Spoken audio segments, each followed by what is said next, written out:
My name's Andy Lane, and I'm doing this webinar with Salmon and Tara O'Leary. And as you know, it's on the housing needs assessment, how to avoid a challenge. And it's something that was organised in a sense straight after the UO and Redbridge case that we'll hear about shortly, which was handed down on the 8th of June. But equally, many of us have had issues to do with housing needs assessments and challenges to them, both in the county court and in the administrative court. And it seemed a good time to refresh our memories as to what it is, what it does, and how we can advise better when it comes to local authorities carrying out their obligations in those respects. It's often not an issue on its own, and it comes up with other questions such as suitability and so on. But hopefully you'll enjoy this morning's session on it. Before Tara begins, can I just give a plug for some upcoming webinars that Chambers is doing? Sarah's in particular very busy. She's dealing with the ASB plan and other updates on Monday with Coolgit and Alistair. We have a disrepair webinar on the 21st of July with Kate, Alex and Jack. We have an abolition of section 21, although after the latest news as to the Renters Reform Bill, who knows whether that will go through in time for the election. But that's Alex, Lindsay, Ricardo and Tara at the moment. We have the Housing Day, which is a whole day of in-person information and advice, which is on the 9th of October 2023 in London, and that is on our website. And lastly, we have a webinar on section 204 homelessness appeals, which I'm meant to be doing with Dean, Ricardo and Sarah, which I think is in November time, but I'm sure it's in my diary. The only other thing I would say is that we've also produced, thanks to Tara and Sarah, who are the editors, the latest housing newsletter, which again is online. In terms of housekeeping, the seminar is recorded. You will see on our website, normally fairly quickly, 24 hours, certainly by Monday, you'll see a recording of this and you'll see the PowerPoint notes as well. You have been muted and your cameras turned off automatically. I don't know how, but that's happened for the smooth running of the session. And there is a Q&A part, which we'll obviously keep an eye on throughout, and a question section at the end. So without further ado, I will pass to Tara. Good morning, everyone. Thanks so much for joining us. Just kind of to complement what Andy has said, so there's at the bottom of your screens, and hopefully you're all familiar with Zoom now, but there's a Q&A function. So to type in any questions there that you want us to raise. If we're able, one of us, to answer them during the running of the session, we might do so, and otherwise we will hopefully have some time to have a little discussion about it at the end.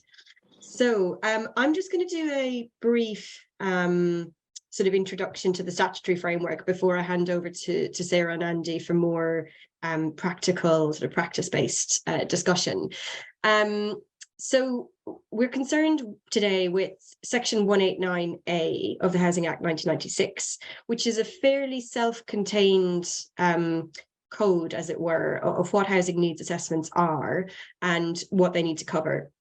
Now, that was introduced into the 1996 Act by amendments, Section 3 of the Homelessness Reduction Act 2017, which came into effect in April 2018. Those of you who worked on homelessness prior to that date might remember that this was Section 189A was a successor to what was previously Section 192 of the 1996 Act, which has now been repealed and replaced by 189A. Now, Section 192 used to provide that where a local housing authority was satisfied an applicant was intentionally homeless, it was required to offer the applicant advice and assistance in respect of attempts that the applicant was making to secure accommodation. Now, that complemented Section 190, which previously did and still does today require local housing authorities to accommodate intentionally homeless applicants for a short period after their decision in order to give them a reasonable opportunity to make other arrangements and find themselves alternative housing. So 192 used to require that before offering that advice and assistance, the local authority had to assess the applicant's housing needs.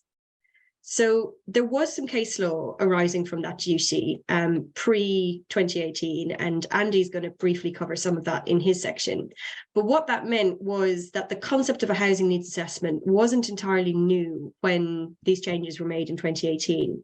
The effect of Section 189A was twofold. So firstly, it radically expanded the circumstances in which a housing needs assessment needed to be carried out to a much wider range of homeless applicants, not just the intentionally homeless.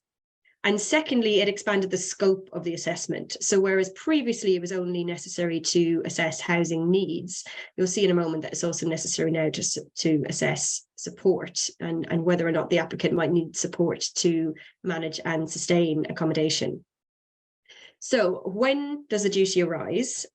Well, when the local authority is satisfied, and of course that's an important word in the context of Part 7, satisfied that the applicant is eligible and is either homeless or threatened with homelessness.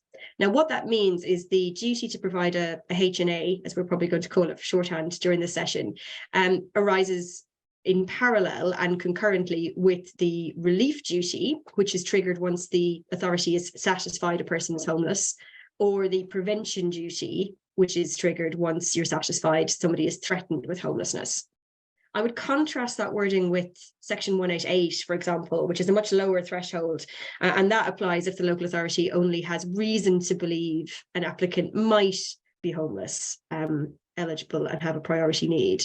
So what that means, again, in practice, is that the duty to prepare a H&A probably arises a little bit later after the 188 threshold is passed, and may not necessarily be triggered immediately once somebody comes to the door to make a homelessness application, because you, the local authority, might need to carry out some Section 184 inquiries before you are satisfied that they are actually homeless or threatened with homelessness. So the code guidance as well, just to flag, suggests the preparation of the housing needs assessment and the personal housing plan, which is kind of closely related to that process, shouldn't be delayed depending on what other steps the local authority is taking to comply with relief and prevention duties. So, for example, if the local authority is going to make some inquiries of a person's landlord to see if they can negotiate and persuade the landlord to allow the family to stay on to prevent homelessness, the preparation of a housing needs assessment shouldn't delay that. It should happen as quickly as possible.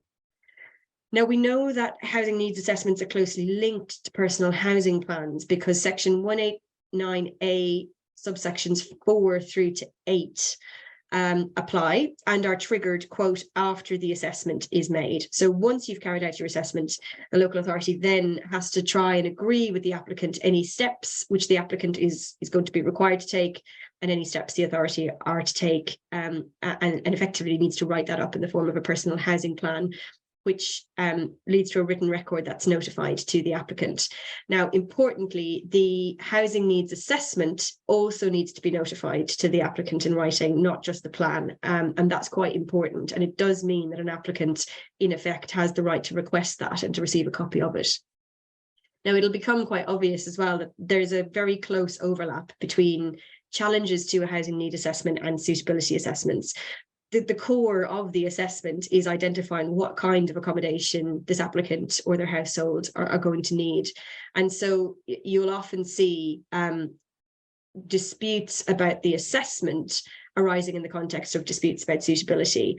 Now, this might happen at a very early stage where there is a dispute about the quality of 188 accommodation and potentially somebody bringing a judicial review to challenge that. That's quite common, of course, with larger families who might be living in B&B or hotel accommodation for perhaps longer than is ideal.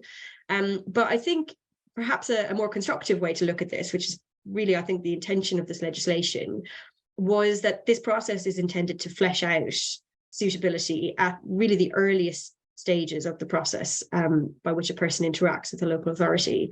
And what that means is because you can identify points of dispute, it's also a helpful way of identifying what potential battle lines are going to be for litigation about what is going to arise either in a judicial review or 202 and 204 challenges to suitability. So what does the assessment actually have to cover? So firstly, the circumstances that caused the applicant to become homeless or threatened with homelessness. In many cases, that's not going to be particularly controversial or complex. Landlord served a Section 21 notice, wants the property back or wants to put the rent up, really nothing that is the fault of the applicant. In other cases, however, I think this could be helpful to the extent that the reasons they've become homeless from previous accommodation may well reflect on what's going to be suitable for them going forward. Affordability and benefit caps are clearly going to be an issue. I think also potentially people who have become homeless at home, perhaps because of reasons arising from disability and accommodation becoming unsuitable for them as a result of medical issues. So it may be that reflecting on what happened in the past might cast some light on what should happen in the future. Secondly, the housing needs of the applicant, including what accommodation would be suitable for them and their household. I mean, that's the meat of the issue, and clearly why this is so closely connected to suitability challenges. And then thirdly, and this of course was the new innovation in 2018, was the requirement that the assessment needs to cover support that would be necessary for the applicant and their household to have or retain suitable accommodation. Now, it seems to me there's a wide variety of things that might be covered there. The code guidance, chapter 11, talks about this a little bit. Obviously, please read the entire chapter if you're grappling with this subject, or potentially thinking about bringing or resisting challenges to a HNA. 11, 10 and 11 discuss housing needs and support needs. So housing needs, an assessment of size and type of accommodation required, any requirements to meet the needs of a person who is disabled, specific medical needs, and location. Note the guidance recognises a clear distinction between housing needs on the one hand versus wishes and preferences on the other. I know Andy and Sarah are going to talk about this in a little bit more detail, but just to note that whilst those are two separate concepts, which will involve an exercise of evaluative judgment by the local authority, there is at least a recommendation that wishes and preferences should be recorded, presumably so that, if in theory it's possible to meet them, there's an opportunity to make sure that can be done. I would kind of flag 4 immediate sort of red flags or key issues, which I think are likely to be present in every contested housing needs assessment. So firstly, and perhaps the most obvious, is the issue of bed size. It's usually pretty easy to determine what size of accommodation a household will require. But for example, there might be cases where a family that is entitled to a 3 or 4 bed, which obviously are very rare and difficult to find, might be willing to accept a 2 or 3 bed in order to, on a temporary and short-term basis, in order to get out of hotel or hostel accommodation. So for example, that might be something that features as a wish or preference. Secondly, clearly children, any children in the household, you will need to consider the children's needs, but also their best interests because of the effect of your duty under Section 11 of the Children Act 2004. Issues such as location of schools, impact on education will clearly be common here. I would maybe flag also things like accessing one of their parents if the parents are separated and don't live together in the same household. Thirdly, obviously medical issues and disability. A crucial part of a housing needs assessment in cases with medical and disability issues is going to be looking at particular features of the accommodation which might be required, such as ground floor or level access. There might be adaptations such as a walk-in shower or railings, etc., that need to be installed. And obviously location can also be relevant in terms of access to medical professionals or various kinds of support which are relevant to a person's mental health. And obviously all of this will engage the PSCD because in my opinion, your function in exercising your duty to carry out a housing needs assessment is a function for the purposes of Section 149 of the Equality Act 2010. Final red flag, I think relevant to housing needs, of course, is domestic abuse. That can give rise to issues about location, people needing to avoid certain areas, or potentially security if they're going to suggest that they need some extra measures on their property. The guidance doesn't give us examples of the type of support needs that a person might need, which are separate from housing needs. Clearly, there'll be a significant degree of overlap between the two in many cases, such as access to support and medical assistance. You might think about, for example, whether or not somebody would need adaptations, discretionary housing payments. It also strikes me potentially as something where you might think about the role of move-on accommodation or supported accommodation, particularly for people who are vulnerable care leavers or have substance abuse issues, whether or not they are likely to need assistance in order to support and sustain a tenancy. So those are just some examples. And then the last point I wanted to make before handing over is how we challenge a housing needs assessment. Formally, and I think technically, the correct answer here is that housing needs assessments are challenged by way of judicial review, because there's nothing in Section 202 which expressly provides a right to request a review of the content of a HNA. Clearly, the case law that Andy and Sarah are going to discuss as well proceeded on that basis, that it was necessary to bring a judicial review challenge.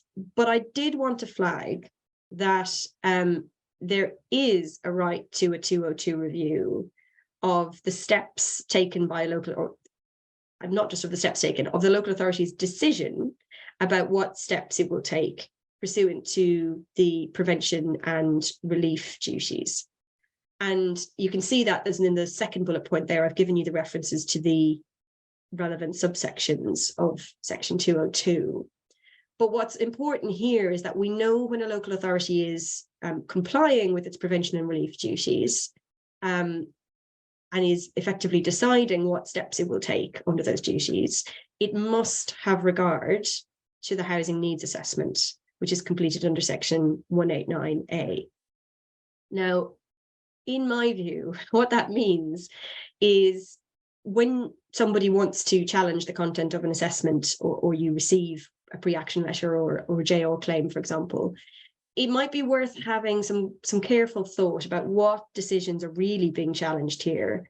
Because if what's being alleged is really that, for example, the homelessness duty, the relief duty is not lawfully being complied with, because the local authority is looking for accommodation that the person says is unsuitable, because they say the housing needs assessment didn't capture their housing needs accurately and didn't provide for suitable accommodation to be found for them. It seems to me it might be suggested the appropriate way of challenging that is by way of 202.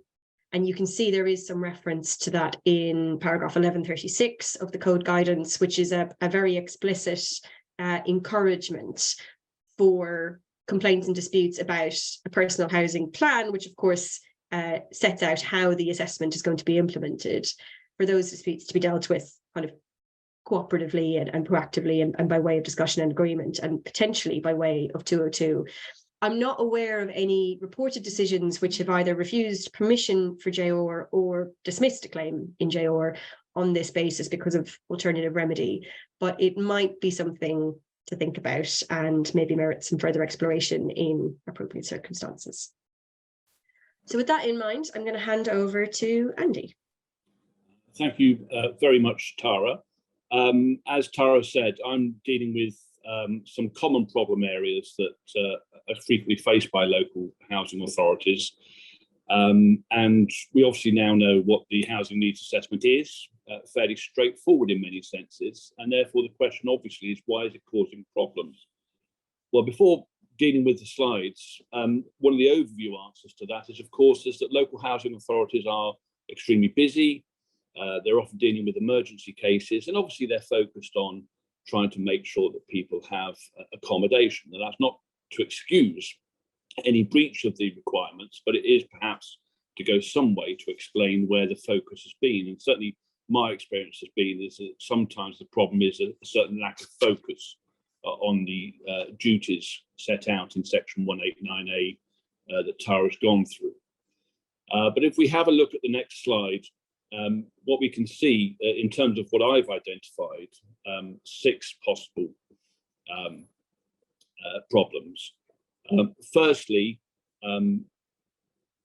the the actual assessment is insufficient. Now, pausing there to say, of course, that when I say assessment, that doesn't necessarily have to be in one document.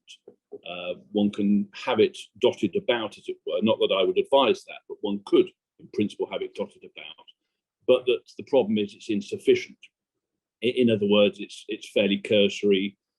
Sometimes, for example, it doesn't even mention the fact of children and children's needs, for example, in terms of education and so on. And therefore, it's clearly not been dealt with in any great detail. It may not refer to any particular issues which require the person to stay where they are, or at least stay in the broad locality, etc. And frequently, the problem is, as I say, that the focus is on the applicant, not on the wider household. And what is quite clear, and this was clear from general assessments, even outside housing, and the case of G in Nottingham, where it was said that, of course, what you've got to do is go beyond mere identification of issues. You've got to actually provide some analysis, because as Tara said, what you're trying to do is you're trying to say, what accommodation does this household need? Because obviously it may assist that household to know what they're looking for and some of the things they might be able to do to get housing and to consider the types of housing. And of course, will assist the local authority to decide what type of housing can be secured for them when it comes to whether it's section 1881, 1883, 193, whatever is provided. And this is one of the problems in the ZK case. You see there is a recording of the wishes. In other words, the person wishes to have a 4-bedroom property. They wishes to have a property in a certain location. They wish not to be in a lifted block, whatever it is. But there's no assessment of the local authority. In other words, no decision from the local authority, which shows any housing officer, for example, looking at where they should be placing the household as to what type of property to get. So it's important that one records the wishes and one listens to the wishes of the applicant and their household. Of course it is. But of course, ultimately, it's a decision that the local authority must make as to what those housing needs are and how they represent themselves in the suitability of accommodation field. Sometimes it's something purely procedural, which obviously can be easily overcome, but it is required to be a document or something, at least information, that is supplied to the applicant in writing. And you'll have seen that at section 189A3. There are sometimes obvious omissions, need for adaptations, non-lifted block or whatever, which clearly have clearly been ignored. And even though they may have been addressed or at least considered in elsewhere, it's certainly not obvious in the housing file where that is. Another problem is it may not have been updated. And remember, this is an ongoing duty. So this is a duty that will only end once the Part 7 responsibilities end, and therefore needs to be updated. Now, that is perhaps not too serious if nothing changes in a household situation. But of course, even in those circumstances, that may change their personalised housing plan. And therefore, one would want to keep an eye on it to make sure that everyone is clear what are the options available under the plan, and obviously whether there's anything that needs to be refined or altered in respect of the assessment. And just as a procedural point, and this comes from the Code of Guidance being approved in the LB Redbridge case, one face-to-face interview is definitely recommended. I think in that case, the claimant, from recollection, did visit the offices, and there was a message given that the office would bring them later on the following day, but that was deemed to be insufficient because, of course, what they mean is a face-to-face interview starting to look at the needs of the household when it comes to housing, and therefore that needs to be factored in to any assessment. Now, as I say, that can be looked at as a whole. It doesn't have to be in one document. You can have a joint housing needs assessment, personalised housing plan document, or it can just be there in the housing file. But it does need to be done in a very full, clear and deliberate manner. If we have a look at the next slide, we'll see some examples of administrative court oversight of these matters. And as Tara indicated, this isn't a duty that has come entirely out of nowhere. because you can see the two bottom cases, both of which, incidentally, my friend and colleague Lindsay Johnson was involved in, where they were cases to do with the assessment that had previously been required under the attentionality provisions that Tara mentioned. Very different types of housing needs assessment, not so prescriptive, very much post initial Section 184 decision, and it was primarily there to assist the local authority know what kind of advice and assistance to give somebody, or whether to accommodate them, as you'll see in the Albania case, under the discretionary powers that were then available to the local authority. So there is some history to it. But in terms of the challenges to existing cases, there have been a number, and these are just two examples. Again, Lindsay was involved in the XY and Haringey case, which was not only talking about the need to advise the applicant of the H&A in writing, it also confirmed, and if you have a look at paragraph 54 of the judgment, that there was no need for it to be in one document, that one can expect the housing officer to look through the file, and one can expect, if the information is there, for them to pick up what the full housing needs are of the applicant and the household. And therefore one's entitled to do that. My preference is to see it in one document because it's easier to review, it's easier to assess, and it's easier to talk with the applicant about any disputes if it's one document, rather than try to argue it's there somewhere. So that was a case which dealt with those kind of issues. In the YR and Lambeth case, which is dealt with later, that was really a classic public law case, looking at the fact that there was no reasonable authority could have failed to look at the disruption that was going to be caused by moving out of area with respect to the children. And that was, as you can see there, an out-of-borough placement. And as Tara said at the start, so many of these issues are obviously, they're not primarily H&A issues on their own. They are part of a wider concern and challenge.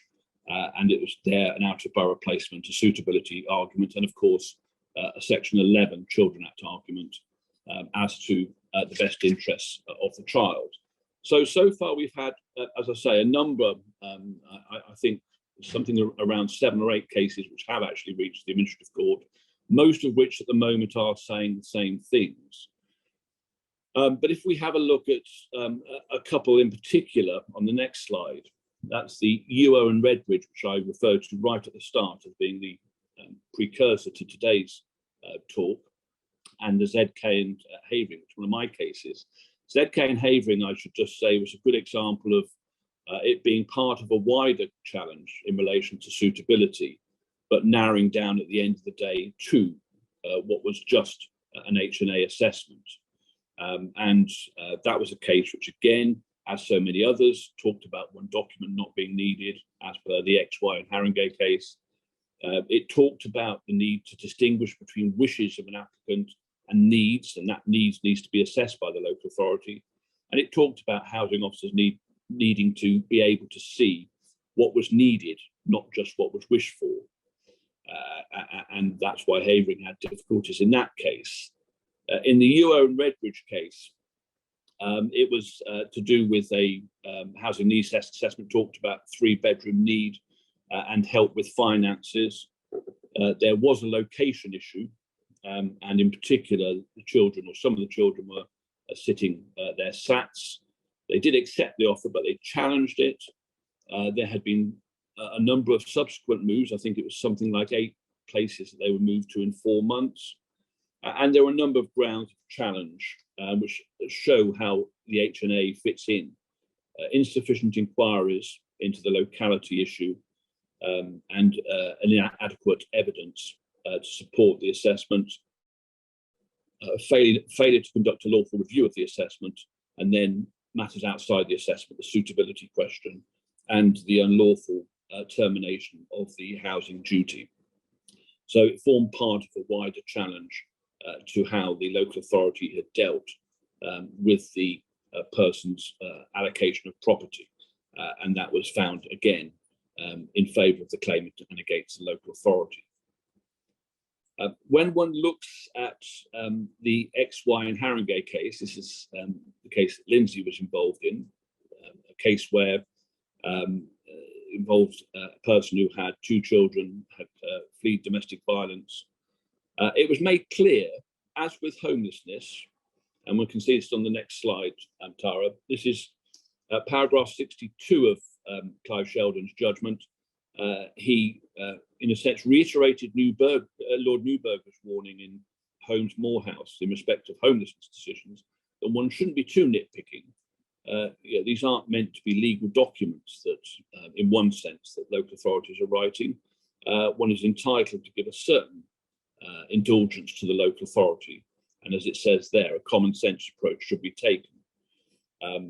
But that said, of course, if you don't, by way of example, mention the children, when in fact that may be a relevant factor when it comes to maybe the child has certain disabilities, maybe the child has certain issues to do with schooling, maybe there's issues of sharing facilities with other members of the household, etc., then of course that's an obvious omission which cannot be overcome by talking about a common sense approach, and the local authority must have known about it. You can see in the second column, and indeed the next paragraph in the judgment, paragraph 63, the failure to identify this as a need for HY had the practical consequences that she was offered accommodation where she would be unable to use the stairs. Now, that's a good example of why the housing needs assessment is important. This isn't just an arid exercise for local authorities to take. It's to enable both them and the applicant to know what it is that's available, what it is that they're looking for, and not to waste time looking for properties and going down offers of properties which are in fact ultimately not suitable for the applicant and are going to go through either the review and appeal process that we see in the county court, or indeed through the administrative court process that we are dealing with now. And lastly, paragraph 66 just talked about it needn't be a counsel of perfection, and reiterates the point at 62 in that respect. And it can ordinarily be expected to rely on the fact that the applicant for housing will let it know what her fundamental needs are.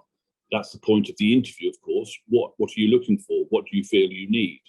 But of course, there may be situations, as that paragraph indicates, where you're going to have to talk with third parties, maybe occupational therapists, maybe doctors, maybe mental health services or whatever, to get a full picture. And that's going to be a question of judgment, and you're only going to be criticised as a local authority for not doing that if it was not a rational decision. And finally, looking at the overlap with public law duties, I do it in the case of YR and Lambeth, which is a recent case before Paul Bowen of King's Council. And this was again about suitability of property. This was a placement by the local authority in, I think it was East Tilbury, and there were work issues because she was working. There were school issues as to whether they should stay in the same school, whether they could be moved, and the difficulties obviously of transport in relation to that. There was issues to do with retention with the Spanish-speaking community and support network that she had developed. And there was a challenge to that activity by the local authority, that placement by the local authority, which included in ground one the lack of a lawful housing needs assessment and personalised housing plan. As I said, and as we've seen before, it went on to talk about Section 11 of the Children Act, it went on to talk about suitability, but part of that and the precursor to it was the housing needs assessment. And of course, it talked about the fact that, as you've seen the example in the first column, that no reasonable authority with the information available to the defendant would have failed to undertake inquiries as to the disruption to the children's education. It's a common problem in suitability anyway, but it replicates itself when it comes to housing needs assessment. And so what I would end on is just by emphasising the fact that when one looks at the common problems, it's the fact that there is often omissions. There's often a failure to be precise about what it is that you, the authority, would be looking for if one were to place them, whether that's the private sector or in the social sector through Part 6 or otherwise. There's a lack of detail and a lack of understanding as to what it is that's being looked for if one can overcome that, and if one can get that right, it not only helps, of course, with respect to any challenges to housing needs assessments, but of course it helps to any challenges to suitability, because just as suitability challenges can pray in aid a poor housing needs assessment, so for the local authority, a good housing needs assessment can support their position in a suitability challenge. So I think that's probably enough from me, Tara. So I'll leave that there and we'll go on to Sarah.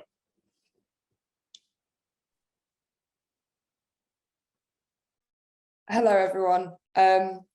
I'm going to take you through some practical points on dealing with housing needs assessments. And essentially, my role in today's talk is just drawing all the threads together from what you've already heard from Tara and Andy. So once the duty to make an assessment engages, I'm just highlighting what you need to remember. And I'm going to start off with needs. And some of this will be slightly repetitive from the other talks. So the important thing is to start from the right point. Tara has taken you through section 189A, subsection 2, and also the guidance in relation to housing needs assessments. And that effectively is your starting point, although there is, of course, a discretion as to what should be included in a housing needs assessment. And you can decide what should be included. But it's important because in the Redbridge, the UO and Redbridge case, they were criticised effectively because they hadn't started from the right point. And in that case, they looked at the history of the applicant's accommodation in NAS accommodation. And the court said there was nothing in the legislation or the guidance which suggested that you should look at somebody's needs, housing needs, in the context of accommodation which has been provided under a completely different statutory scheme. Now, they may well have fallen into that trap because the first thing that you have to consider under section 189A, of course, is the circumstances which caused the homelessness or the threatened with homelessness. So that might be why Redbridge extrapolated and sort of looked at the previous NAS accommodation, and Tara's looked at the guidance, and that does talk about looking at the last settled accommodation when you're considering this particular criteria. But looking at last settled accommodation is very different from looking at future and current housing needs. So it's not simply that the needs are what somebody has had before. So you've got to look at the case from the right starting point. The next thing, which I think both Tara and Andy have touched upon, is this idea of the needs and the wishes. And again, it's easy to see how local authorities may fall into a trap of focusing on wishes when, of course, Tara's highlighted that the Code of Guidance talks about making sure somebody's wishes are within a housing needs assessment and considered. But this warning comes from the ZK case, which you've already heard about. And it just emphasises the focus on needs rather than desires that someone might have. So it may sometimes be difficult to decipher what our needs and what our wishes, but the sorts of examples Tara gave earlier in her talk when she was looking at the Code of Guidance, sort of what someone needs for a disability, if someone's at risk because of violence, all of those things which come out by thinking about those types of issues are more likely to be needs than an applicant's wishes. So as a local authority, you just have to be very careful to try and distinguish between the two to ensure that you have a lawful housing needs assessment. Now, again, just looking at the XY case and Haringey, which is cited on the slide, it's the third bullet point. it is also right to make it clear that local authorities aren't expected to set out every single possible need that an applicant and, of course, members of their household might have. It's about setting out the key needs, and it's described as the nuts and bolts within the case law. And you'll see that phrase has been repeated in some of the other cases and used as to what should be included. Now, we had a question on the Q&A. I know someone's asked about whether or not we can get the Q&A afterwards. I'm not entirely sure we can, but there was a question asked about face-to-face meetings with applicants arising from what Andy was talking about at the time.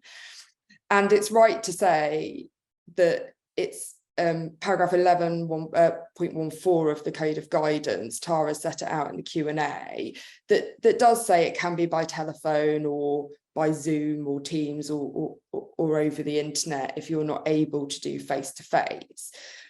But when I've thought about the bullet points about asking material questions and making relevant inquiries, this again is lessons taken from the case law. And in the Redbridge case, they were criticised for what the court termed a cursory telephone call and inadequate interactions.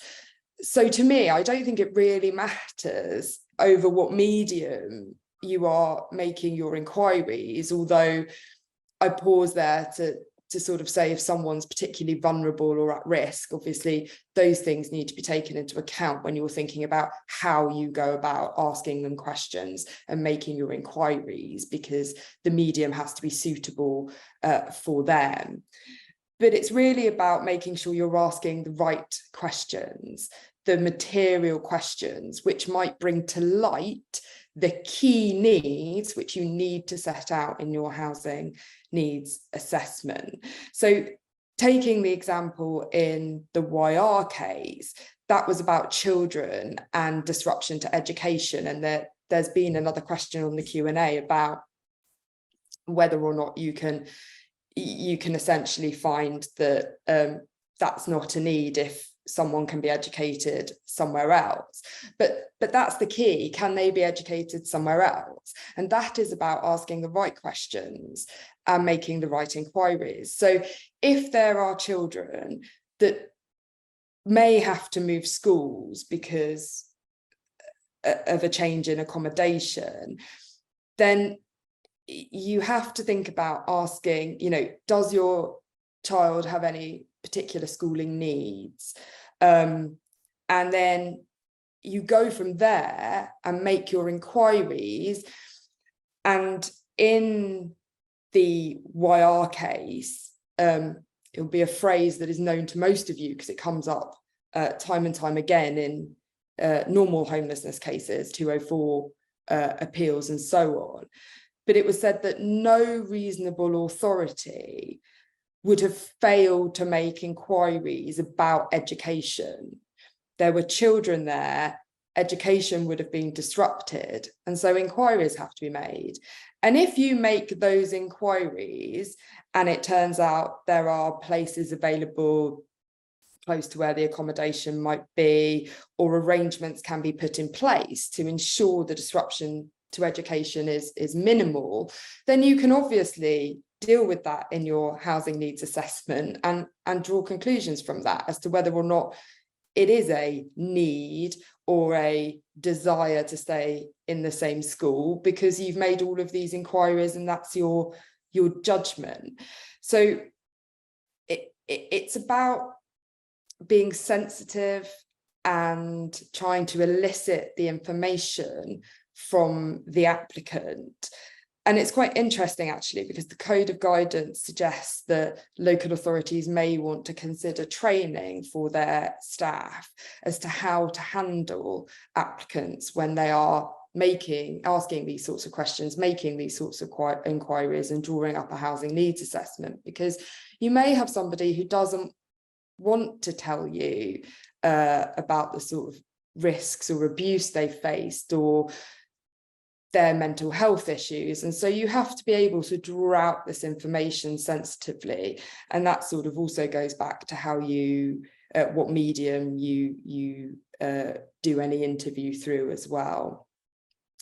And just finally, at the bottom of this slide in relation to needs, I've just put don't state the obvious. I mean, that is probably obvious, but a housing needs assessment needs to go beyond that, needs to be personal. It needs to really think about things. So it's not about the obvious things that might impact upon everybody. So if we go to the next slide, I've just highlighted a few things on here about what to remember when it comes to the assessments itself. Now, I think it was Tara, but it may also have been Andy, that talked about assessments not needing to be in one document, and that's completely right. And I think somebody on the Q&A has also asked about whether an assessment can be separate to housing needs. Well, of course, it's your assessment that has to be conducted about the applicant's needs, which then feeds in to the personalised housing plan. So yes, of course, they can be separate documents. But the only thing I flag here is, although they can be in separate documents, and that's what the case says, you can look at some of the other cases, for example, the ZK case, and it needs to be clear. So in my view, what you don't want is, you don't want your assessment to be challenged and be stood in front of the court with the court trying to scrabble around various different documents in order to try and work out whether you've carried out a lawful assessment. So although it doesn't have to be in one document, my advice would be that it does need to still be clear, and you need to be able to point to where exactly your assessment has been done so that you are able to defend it if it's challenged, because having things all over the place is not necessarily going to lead the court to say, yes, you've covered everything, it's lawful. If there's too many documents, it might be difficult for the court to work out. So the second bullet point just comes back to the personal housing plan again, and again comes back to the Q&A question. So the flip of everything can be separate is also an assessment may be included in a personal housing plan. But it's important to note the warning there that because your assessment is feeding into your personal housing plan, if you've done a flawed assessment, that is potentially going to lead to a flawed plan. And I say potentially, being quite nice about it, but it's highly likely in my view that if you've got a flawed assessment, then it is likely to be quite an easy argument to say you've also got a flawed plan. And that must especially be the case if it's all in one document. You have to notify the applicant of the assessment that's being covered, and that's not unusual within the Part 7 Housing Act duties anyway, about notifying. And I think it was Andy that set out, probably right at the beginning of this, that this is a continuing duty. So it continues until any Part 7 duty ends. So you need to bear that in mind. The be clear that I've already touched upon, the sort of quote, if you like, from the ZK case is set out on the slide for you. And what was said is it has to be sufficiently clear for it to be obvious to the reasonable and sensible housing officer as what exactly is needed for the claimant and their family. So being clear and having a clear housing needs assessment plan, it needs to be clear because it is key to assessing the suitability of any current and or future accommodation. So that's why a reasonable and sensible housing officer needs to be able to look at it and needs to know exactly what is needed for the family. And moving on from that, I also just warn that, be careful if you're using a template. Now, the Code of Guidance suggests an adoption of a toolkit, essentially. They call it assessment tools. But that's different from using a boilerplate template or having a checklist. Having assessment tools that enable you to carry out a lawful assessment and draw up a lawful plan is different from using a template. And we've seen it, I think, in more recent cases across the whole homelessness spectrum, where the courts have criticised what just looks like a standard sentence within a review letter or within any sort of decision it might be. So that's what you've got to be careful about if you're using a template. And again, the ZK case is a useful reminder of that. And it sort of comes back to really focusing on the needs, because if you focus on the applicant and their family's particular needs, then it's unlikely that you are going to be using any standard sentences within your housing needs assessment. And the final point on this slide is just keeping things under review and keeping it updated. And Andy did touch on that, and he looked at the fact that, you know, where there's a change of circumstances as well, you need to be alive to these situations and just make sure you've got a process for keeping things updated and keeping things under review, and make it clear to the applicant as well that if there is a change of circumstances, let us know, because we might need to look at your assessment again. And Tara, I think, highlighted some relevant parts of the code of guidance for that. So just on the last slide, there is a quote from the YR case, and it's all about the reasons. So it comes back to this idea that if you have a housing needs assessment that's scattered around a lot of documents, and if you don't express yourself in a way that the court can be satisfied that you've done what is required. And we all know the often referred to case of Holmes Morehouse and all those cases where it talks about you shouldn't nitpick at decisions, you shouldn't scrutinize them too harshly because the people doing them are not, you know, they're not judges, they're not legally trained, but it does have to be evidenced and it does have to be reasoned. And if it isn't, then you may well find yourself on the end of a successful challenge. So those are my little practice points drawing from the cases. We've had an awful lot of questions in the Q&A. I've touched upon a couple that have been asked, because like I say, I don't think we can send the Q&A over.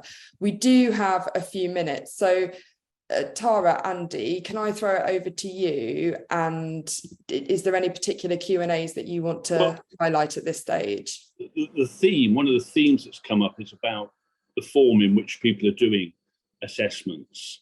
Yeah, for example, there's questions about doing them with the PHP or doing them even with the letters accepting the prevention or relief duties.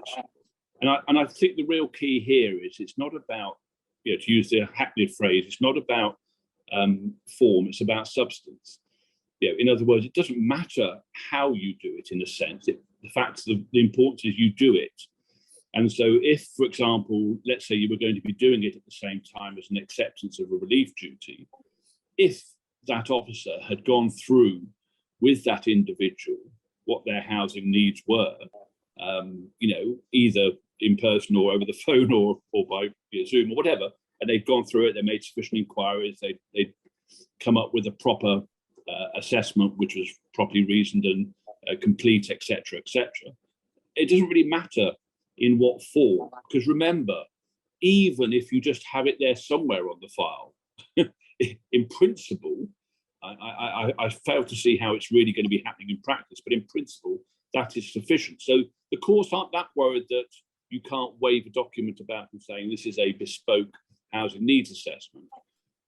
But it really is important not to worry so much about the form and really get the substance right. In other words, look at the 3 things you have to do under section 189A, which Tara dealt with, and then also look as a practical thing about, look, if this person's going to get a property, either through their own efforts or through us, you know, what do we need to know? We need to know obvious things like bedroom sizes. We need to know obvious things like, can they live in a lifted block? We need to know obvious things like any issues to do with schooling. We need to know obvious things such as what's the impact of any domestic abuse issue, whatever it is. Those all have to be factored in. So it's got to be a proper, rigorous process. But ultimately, as long as you go through that and it's a rational process, that should be sufficient. Can I just add to that? That 189A subsection 3, I think everything that Andy said is correct, and I would also endorse the suggestion that a focus on substance rather than form will get you most of the way home. But I would just perhaps remind everyone that section 189A3 requires that the applicant be notified in writing of the assessment. So in the example that came up in the Q&A, which was, can we do it in the same letter as a acceptance of relief duty? I'd say yes, but it would be advisable, if possible, that you could also stick something on the heading that says, this is also our notification or decision under section 189A, and then that covers it off. Just so that there then can be no argument that the person didn't know that they'd been notified and would try to argue that they suffered some unfairness as a result. Another question that came up, which is sort of related, I think, and I just want to pick up on it because it was asked by Kate Reid and we answered it, but then a follow-up question was asked that we haven't answered yet. So Kate asked, she said that they tend not to see any updated plans, so PHPs, where the main duty is accepted. And she said, I was under the impression that until all duties are concluded under Part 7, a PHP should be put in place and should be reviewed. And Andy and I both agreed that's absolutely right. Section 189A subsection 9 is what's relevant here. And then the follow-up question was, what about when a duty's been discharged? And so the answer is it has to be kept updated until discharge.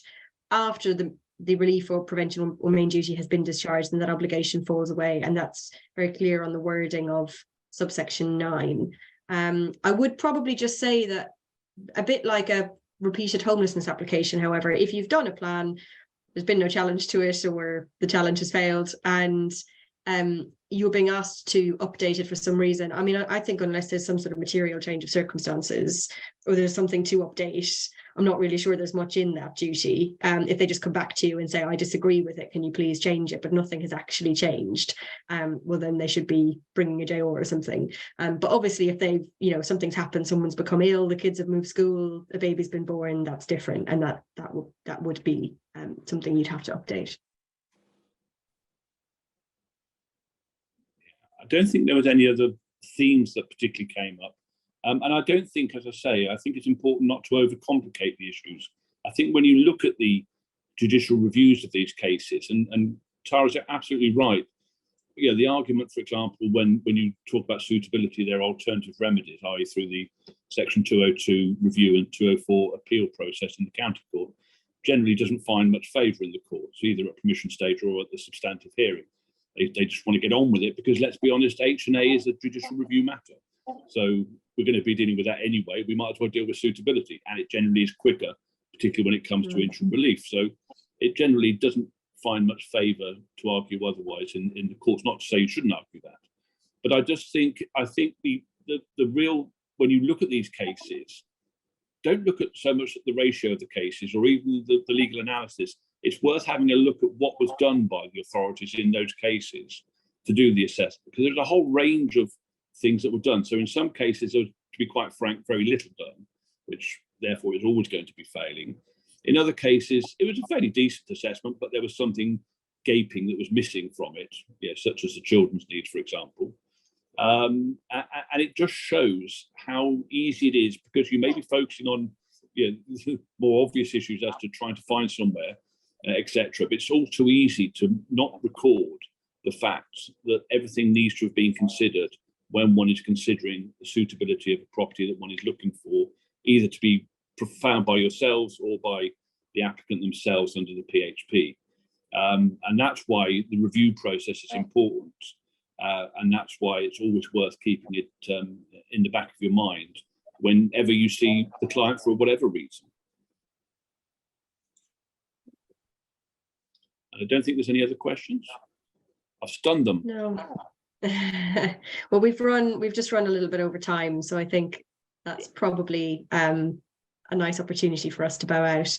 I would add, without meaning, I hope I haven't interrupted Andy or Sarah, if you do have any further questions, you can drop us a line via our clerks or our own email addresses, and we will try our best to answer them for you. I think, unfortunately, we're not able to capture the text of the Q&A itself and somehow reproduce it, as far as I know, in terms of what Zoom is capable of doing. But if there is anything that you want to follow up with us, don't hesitate to ask, and we will do our best to respond.